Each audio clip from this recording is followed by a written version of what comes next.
Blessed day, mga kapatid, no? Today we're going to talk a subject or a topic, be born again. Maybe some of us are confused. What is really to be born again or born again Christian? Amen. So maybe you think you belong to a church.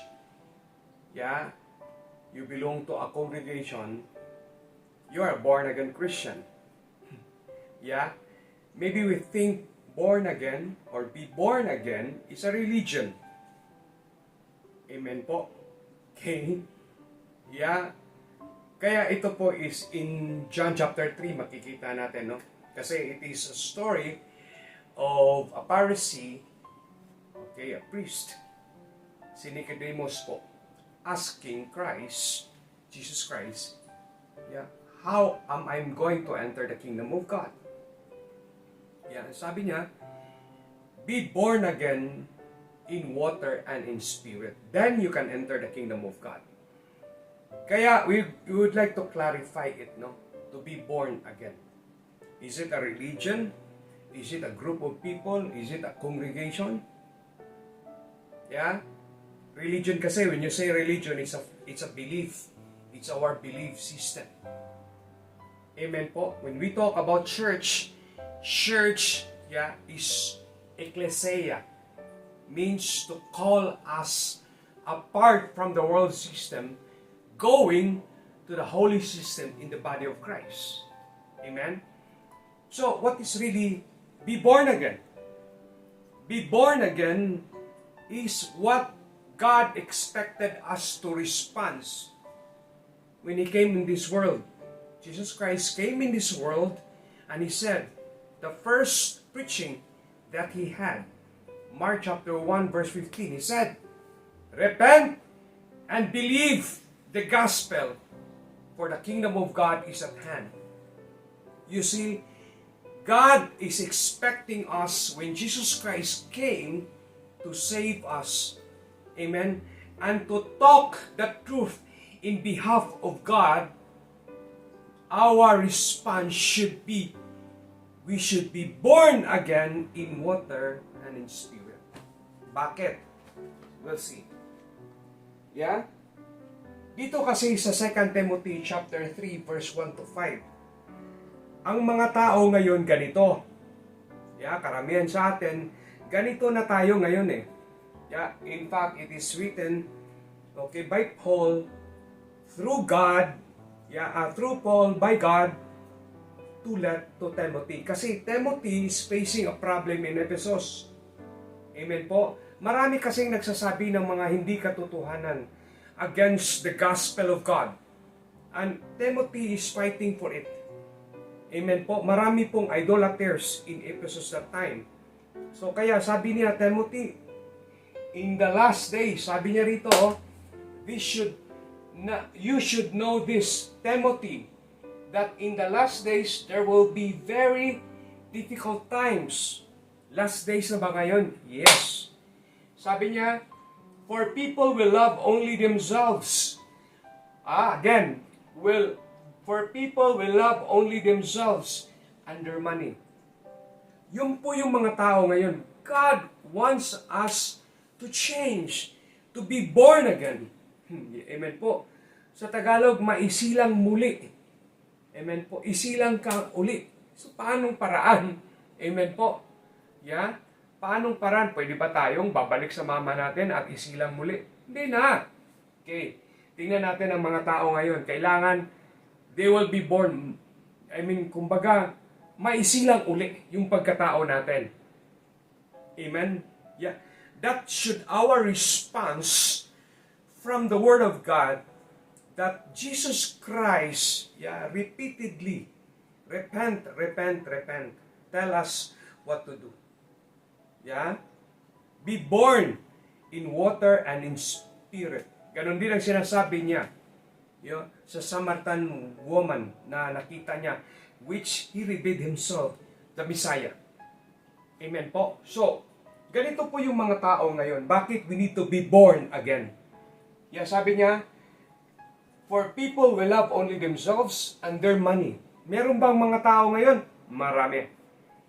They will be boastful and proud. Ngayon, nauso na yung social media po. Mga tao po, mas wala. They tend to post pictures to pretend that they have. Where in fact, they don't have. Amen po. They're proud of themselves. They're hypocrites. They're trying to hide the realities of their lives through social media. Hindi po dapat ganon. Amen? Sabi niya, mga tao ngayon, they're scooping at God. Wow! Mocking God. Binibiro ang Diyos. Gino-joke. Ang Diyos natin, they're making a lot of fun about our God. Amen po. Sabi rito po, disobedient to their parents. Marami bang ganun? Meron. Marami po. Ungrateful. Ungrateful. Kumbaga, hindi ka makontento na meron ka. Parang walang utang na loob.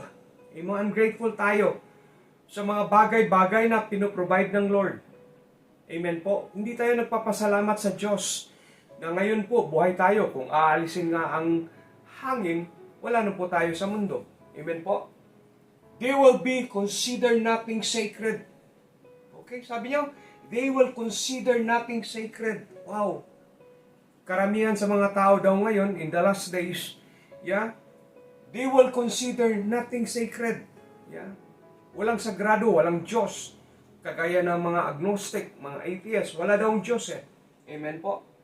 They will be unloving and unforgiving. Unloving, wala nang pagmamahal. Sabi ni Lord, I have a new commandment in John. Love each other the same as I loved you. Amen? That's a commandment by God, pero ngayon hindi na. Pwede mga tao po na pumatay lang. Parang libangan na lang pagpatay ng tao. Amen po. Hindi sila pumatay dahil merong kasalanan. Ngayon po, libangan na lang eh. Amen? Sabi na, unforgiving. Wala, may mga tao ngayon na talagang may sinasabi nila, habang buhay pa ako, hindi kita patatawarin. Hindi po ganun, mga kapatid. Kaya sabi na Lord, be born again. Be born again. Okay? Maisili lang kang muli. Bakit? Ito po yung mga bagay na dapat baguhin natin. Ito po yung bagay na dapat nating isilang. Kumbaga po, papasok tayo, no? Kumbaga, tapos sa loob ng tiyan ng mama, isilang tayo ulit. Kumbaga, new baby tayo. Amen? Be born again. Amen? Sabi na, they will slander others and have no self-control. Ngayon, pwede kang, you're going to gossip, magsasalita ka ng pangit sa ibang tao, pwede mo gamitin social media Facebook and other social platforms. You're going to slander people. We don't have self-control. Lahat ng problema natin, lahat ng mga samang loob natin, pwede natin ipalabas sa media. Amen? Sabi dito po, they will be cruel and hate what is good. Mga tao ngayon, ang salita ng Diyos ay napaka mabuti at kung susundan lang po natin, ito po ay maging sanhi na magiging matuwid tayo sa bawat ginagawa natin. Pero alam nyo, people hate the Word of God. They know God. Even they respect, they obey, they kneel to God, but they don't know God. Kaya if we're going to tell the truth, from the Word of God, they hate us. Amen? We hate the Word of God. We don't like to hear the Word of God. We like to hear, the ideas from men, the ideas from other people who is very, very successful. But we don't even hear the Word of God. We don't give time. The Word of God that create us. Remember John chapter 1 verse 1 to 5? It is the Word of God that gave us life. Genesis chapter 2 verse 7. Remember? Okay? So, sabi dito,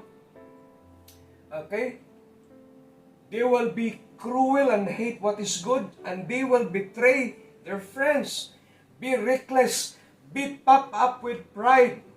Ito matindi. Love, pleasure, rather than God. Ano pang nangyari ngayon? Pag sinasabi mo may outing sa church, ang dami pong pupunta. Pag nag-invite naman tayo sa prayer meeting, sa service or sa service at church, konti lang pupunta. Yeah? But if you are going to say, oh, meron tayong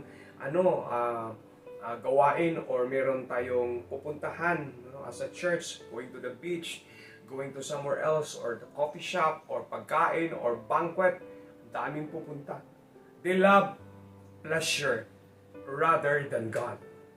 Yeah? So people ngayon, they don't really have priority. Yeah, in listening to the word of God. They prioritize on their happiness rather prioritizing our holiness. Ito namang mga tao po, may mga tao or mga preacher nagtuturo po sa mga ganitong bagay po. Nawa po maintindihan natin. If we are a preacher, we should pursue holiness, not happiness. We should pursue, telling the people about sins, that there is hell, telling people that there will be heaven as well. Amen po. Yeah, because only holiness. And remember Hebrews chapter 12 verse 14. Without holiness, no one can see the Lord. Amen. So ito po yung pangit na nangyayari because we are in the last days. Amen po. Ito dapat i-prepare natin. We know, everyone maybe knows, or maybe those people doesn't read the Bible, doesn't know. We are in the last days, and most churches, are pushing about the last days. But we should tell them how to prepare ourselves for that judgment day. Amen po. Yeah? When we say last days po, hindi pa yung judgment day. Yeah? Magkaroon lamang ng ending ang buhay at ang sanlibutan nito when the last judgment will come. But it will not become soon. Yeah, meron pa ngang 1,000 years if we're going to read Revelation chapter 20 na maghari si Jesucristo. The most important right now, we need to be born again. We need to prepare ourselves. Amen? We need to be reborn in water and in spirit. Magbago tayo mga kapatid. Yeah? Paano tayo mababago? In water and spirit. I will explain that later on. Amen po. So sabi nila, yeah, and love pleasure rather than God. They will act religious, but they will reject the power that could make them godly. Stay away from people like that. Imagine that. They will act religious. Yeah? Oh, ako po ay parte ng church, sasabihin nila. Parte ako ng isang congregation. Every Friday, nagpupunta ka doon. At in fact, you are workers of the church. Gumagawa ka para sa gawain ng simbahan. Pero are you really, really accept the Word of God to be godly? Or you just act religiously? Pero walang laman ang puso natin. At kasi hindi natin naintindihan talaga ang salita ng Diyos. Hindi natin nakilala talaga totoo ang Diyos. Kaya most people, if you're going to be very observant in our church, in different churches and different Christian congregations, some people act religiously. But if you're going to go deeper in their life, they have not been changed. Amen? Why? They don't understand. They don't really understand what is be born again or born again Christians. Amen? Hindi natin naintindihan Bakit sinabi ni Kristo? Ito, tingnan natin. Bakit sinabi niya ni Kristo? Okay? So John 3, chapter 3, verse 3 to 6. Kasi nagtatanong kasi si Nicodemus. Sabi niya, how could I enter the kingdom of God? Jesus replied, I tell you the truth, unless you are born again. See that? Response. Meron kang gawin. Meron kang action na gagawin. You cannot see the kingdom of God. What do you mean? Sabi ni Nicodemus, exclaimed Nicodemus, how can an old man go back to his mother's womb and be born again? Jesus replied, I assure you, no one can enter the kingdom of God without being born of water and spirit. You see, born and water and spirit. You see, the essence of a person, if you're going to go back, Genesis chapter 2, verse 26. Amen? Yeah, there are two main essence or components sa isang tao. Remember, God made Adam sa alikabok, sa lupa. It was formed. Yeah, nag-form siya ng isang tao. But that form, lifeless. So when God's breath in the nostril of Adam, it became alive. Adam was alive, become a living. Amen po. So it represents water, what? Tayo po, flesh. Yung pagkatao natin. Yeah? Ang spirit, yung spirit na breath ni Lord. So ngayon, ang problema kasi ngayon po mga kapatid, tayo po ay, what? Nagiging simple nature tayo. So yung spirito ng Diyos na alis dahil sa kasalanan natin. So what we have right now is our essence, our physical essence. Yung paggalaw natin, yung action natin, yung mentality natin, yung puso natin. Amen po. Now sabi ni Lord, if you are going to be born of water, paano natin maborn ang ating sarili sa isang tubig? Water represents the Word of God. Paglilinis, John 15:3. Yeah, John chapter 15 verse 3. Yeah, ang water kasi represents paglilinis. So paano tayo lilinisin? Sa salita ng Diyos. Ang problema, karamihan sa atin does not like the Word of God.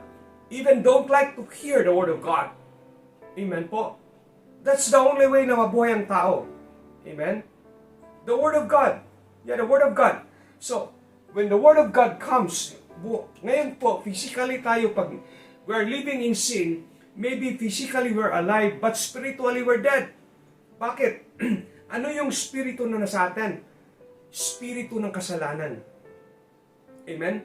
Then when we hear the Word of God, yeah, when we hear the Word and accept it, we accept Jesus Christ and His words. Amen?